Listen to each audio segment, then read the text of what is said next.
Boa tarde também, meu nome é Renan.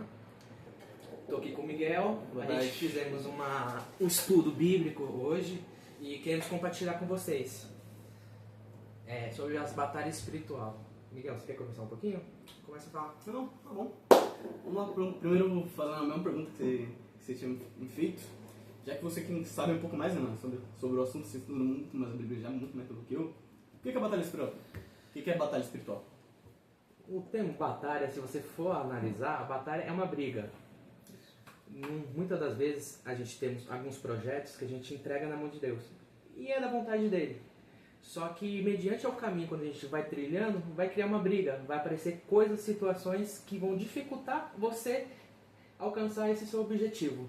É aí que ela se fecha. Porque muitos chegam na batalha sem estar com as armaduras de Deus. Pois a Bíblia diz em Efésios, se revestir de toda a armadura de Deus para que se possa resistir nos dias ruins. E muitas das vezes as pessoas não fazem isso. Bem da área dos pés à cabeça. Exatamente. Então, vamos supor que você tem um projeto de construir uma casa, construir uma família. E isso é da vontade de Deus. Porque lá em Gênesis, Deus instituiu a família. É uma coisa sagrada. E você começa a trabalhar em cima disso. Só que muitas das vezes a gente esquece de Deus, né? Muitas vezes no cotidiano, no dia a dia, a gente está indo trabalhar, indo para a escola, ou muitas das vezes simplesmente indo na casa de um amigo, uma coisa assim, a gente se esquece de muitas das vezes estar na presença de Deus ou indo para algum lugar, assim, por exemplo, um amigo seu te chamou para algum lugar, uma bebida, e você se esquece muitas das vezes. Porque, por exemplo, agora eu posso te perguntar, por exemplo, você que já tem muitos anos no estudo de bíblico, digamos assim, você levantou e deu glória a Deus hoje? Fala a verdade. Hoje sim, só que há alguns períodos atrás não. Então, por exemplo, agora todo dia você esquece, tem muitas vezes que você esquece de, por exemplo, agradecer por coisas que são fáceis para você, digamos assim. Você esquece de simplesmente agradecer por você ter acordado, digamos assim. Você esquece de simplesmente agradecer por você simplesmente estar respirando agora, ou mais um dia que você simplesmente abriu o olho. Isso é muita coisa que muitas pessoas esquecem, digamos assim. Mas, não fugindo um pouco do tema, vamos lá. Como que você sabe quando você está vivendo uma batalha espiritual? Então, a principal sinal que a gente temos é a obra do opositor. Quando a gente fala do opositor, Deus vem para dar vida e vida com abundância e paz. No momento que a oposição, que a Bíblia nos relata que o inimigo vem para matar, roubar e destruir, a nossa felicidade, a nossa prosperidade, a tristeza e até a opressão, depressão começa a entrar e começa a impactar o seu projeto, a gente já podemos analisar que já tem uma batalha ali tendo. A pergunta é, você está preparado para lutar? Isso, exatamente. Essa é uma pergunta que já é muito difícil para muita gente poder simplesmente só se fazer. Porque o que é estar preparado para uma batalha espiritual, geralmente? Assim? A preparação é como a Bíblia diz lá no livro de Efésios, se revestir de toda a armadura de Deus. Primeiro ponto que eu coloco é a renúncia de nós mesmos. Porque no momento que a gente se renuncia, deixa de seguir todos aqueles nossos desejos, a gente se aproxima de Deus. Porque tem umas passagens bíblicas que falam que Deus entregou a humanidade aos seus próprios desejos. E aí a humanidade se afastou de Deus. Os próprios pecados, luxúria, exatamente, vontade, então, até mesmo no livro de Salmos 1, fala que a rodinha de amigos que a gente temos nos influencia a afastar de Deus. Tem aquela passagem muito famosa que é diga com quem tu andas e diga com quem tu és. Exatamente. Tem até um ditado no mundo que fala assim, se você anda com um homem de Deus, você é um homem de Deus. Se você anda com um homem do mundo, você vai ser um homem do mundo. Se você anda com um bandido, a tendência de você se tornar um bandido é muito grande. Por quê? Porque a sua convivência vai manipular a situação. Só que a gente não podemos esquecer que a promessa de Deus é grande. Só que para a promessa se cumprir, vai ter uma guerra. E como que você se prepara? Primeiro é a santificação. Nós temos que nos renunciar aos nossos desejos e colocar Cristo em primeiro lugar.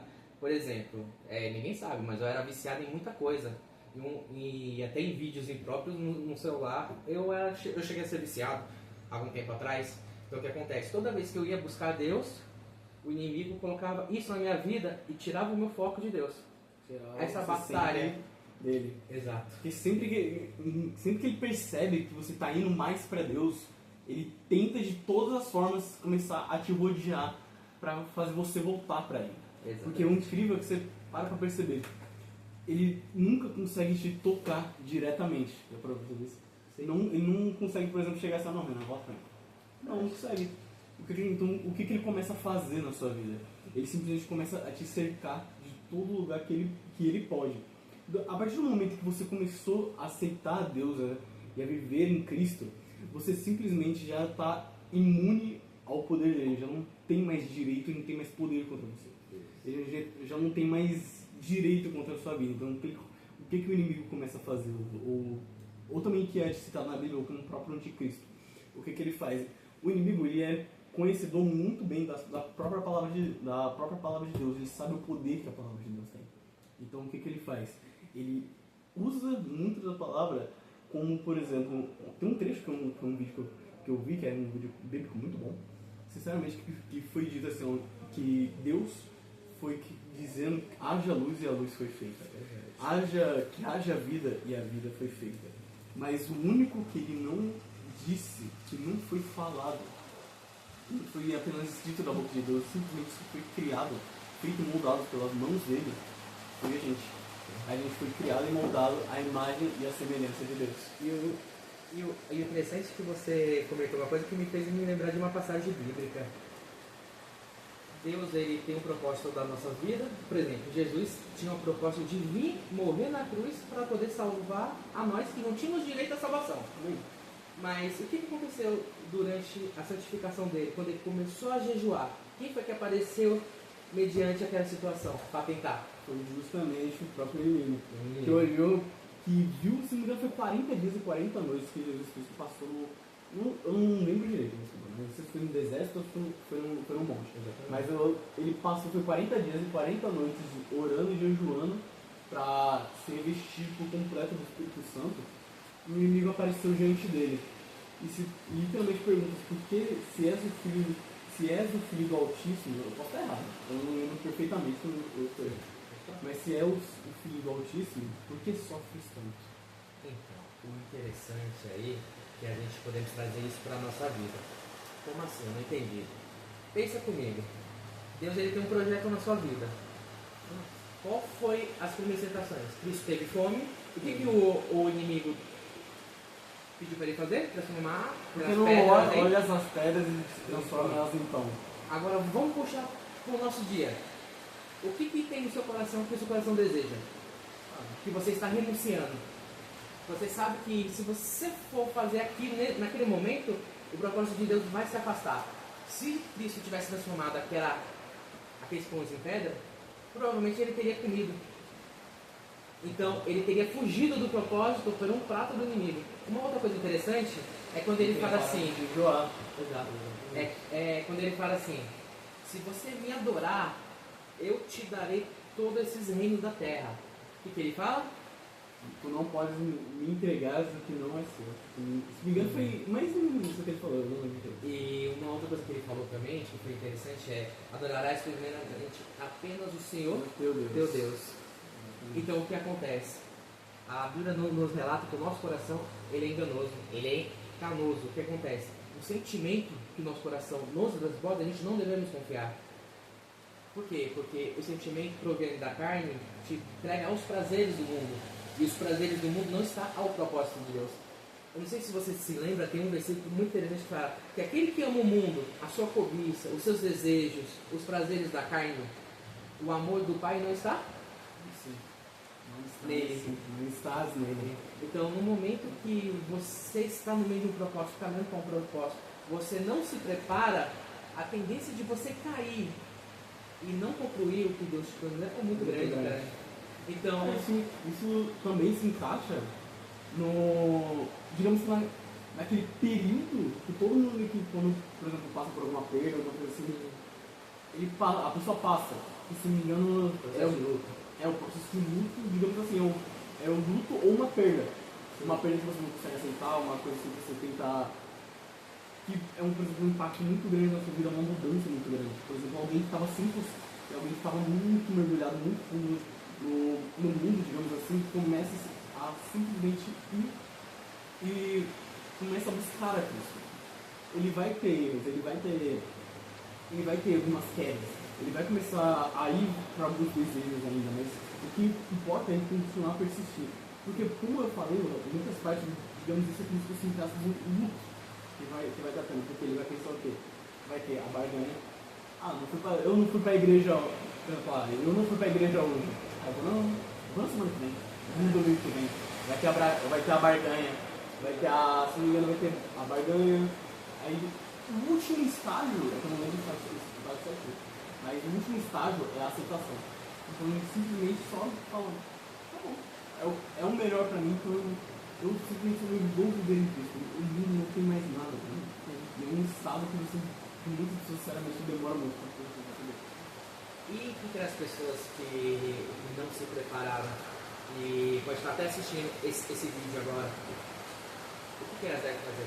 Elas não se prepararam, estão numa dificuldade, estão no fundo do poço, não tem nem força para se levantar. Não tem nem mais vontade de continuar. Só tá indo, vivendo. Exato. Então. Porque a melhor coisa que eu posso dizer, por exemplo, quem funcionou para mim, está funcionando até os dias de hoje. O que eu fiz? Eu simplesmente tentei desligar de tudo. De tudo que não era Cristo. Eu comecei a falei, mano, eu pensei o quê? Eu vou focar 100% da minha vida perante um tempo, porque eu estava pensando, perante um tempo apenas em Cristo, perante a Cristo. Vamos ver o que vai acontecer. E a minha vida começou a ir para frente. Eu vi que começou a mudar. Eu orava, buscar, né? comecei a buscar, eu comecei a orar, comecei a jejuar. Eu comecei a pedir para Deus que ele tenha uma mudança na minha vida. Porque muitas das vezes eu nunca fui alguém de orar, mas as pequenas vezes que eu orava, eu não orava para pedir, para simplesmente abrir a boca para pedir, por exemplo, para pedir para meu pai, que tecnicamente é certo. Mas eu simplesmente só agradecia, eu pedia para Deus, para ele proteger alguém da minha família que eu não podia proteger. Para ele cuidar da minha mãe, do meu pai, dos meus irmãos e por aí vai. Então, a primeira coisa que funcionou para mim é simplesmente ir ficar no caminho de Cristo. Ir ficar no caminho dele. Porque, se me engano, tem até um trecho que ele diz: ninguém vem ao Pai se não for perante a mim, porque eu sou o caminho, a verdade e a vida. Exatamente. Então, você falou uma coisa muito interessante. Para que as pessoas que estão passando por um processo agora, estão indo por uma batalha é nada mais do que o opositor, que é o mundo, dizendo que você não vai alcançar aquilo que Deus quer te dar. Primeiramente, se desligar do mundo, porque não tem como a gente servir dois deuses. A Bíblia diz que não tem como um servo servir a dois senhores, porque um vai se levantar contra o outro. Primeira coisa que a gente tem que fazer é se desligar do mundo e conectar em Deus. Segunda coisa é o que a gente tem de armas, porque muitas das vezes as nossas mãos não alcançam, mas a nossa oração é o nosso primeiro contato e o contato mais importante com Deus. No momento que você começa a ter essa intimidade com Ele, você começa a ver a diferença. Primeiramente começa em você, porque não adianta Deus te dar o propósito agora, sendo que Ele não mudou primeiramente você. Porque vai ser comigo, uma pessoa que quer ter, por exemplo, uma família, se ela vai de qualquer jeito no relacionamento, se casa daquele jeito, o que acontece com ela? Ela vai se separar. Ela não vai conseguir ter um relacionamento duradouro, assim, vai ser uma coisa de momento, que muita gente fala. Então a primeira coisa é se desligar do mundo, concentrar em Deus. Segunda coisa é ter a comunicação com Ele. A oração, ela se divide em duas partes. Orar, você fala com Deus, e a ação. Você se desliga do mundo e conecta com Deus. Você começa a buscar. Em segundo, a gente tem uma alma que muitas pessoas muitas vezes esquecem. É o próprio jejum no propósito. Isso é uma arma que traz muito benefício a nosso favor, porque a nossa espiritualidade aumenta e ainda a gente podemos ver que isso nos aproxima de Deus, porque você está fazendo um sacrifício. Muitas das vezes as pessoas se sacrificam fazendo as coisas para o nosso próximo, que é carne, e não faz sacrifício ao Deus que não está vendo. Então quando você faz esse sacrifício em jejum, você está ali editando, falando, Senhor, eu acredito em você, você é vivo, tem intimidade com o Senhor e eu estou sacrificando esse jejum em prol ou um propósito para o seu tempo, para a minha vida. E a última coisa mais importante, cara, é se desligar dos vícios. Porque, repara, no momento que você está se aproximando de Deus, o vício bate forte. Fica a promessa, exato. A promessa parece que some. Então, tipo, você olha pra por exemplo, que só tem aquilo.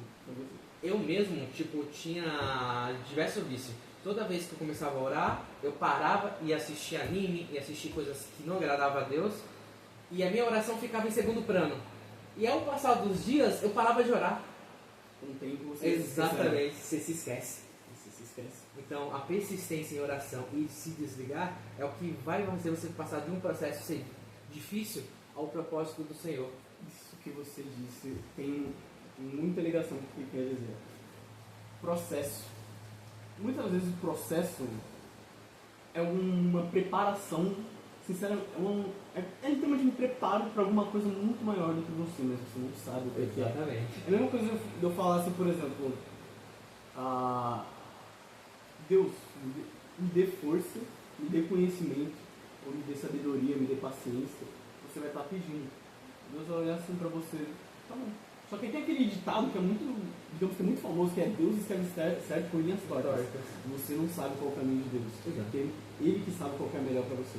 Por exemplo, você, que nem eu disse, existe a preparação, existe a oração e pedir. Beleza. Vai olhar assim, você pediu, por exemplo, você orou, você pediu força. Agora foca na pergunta rápida. O que você achou um homem forte?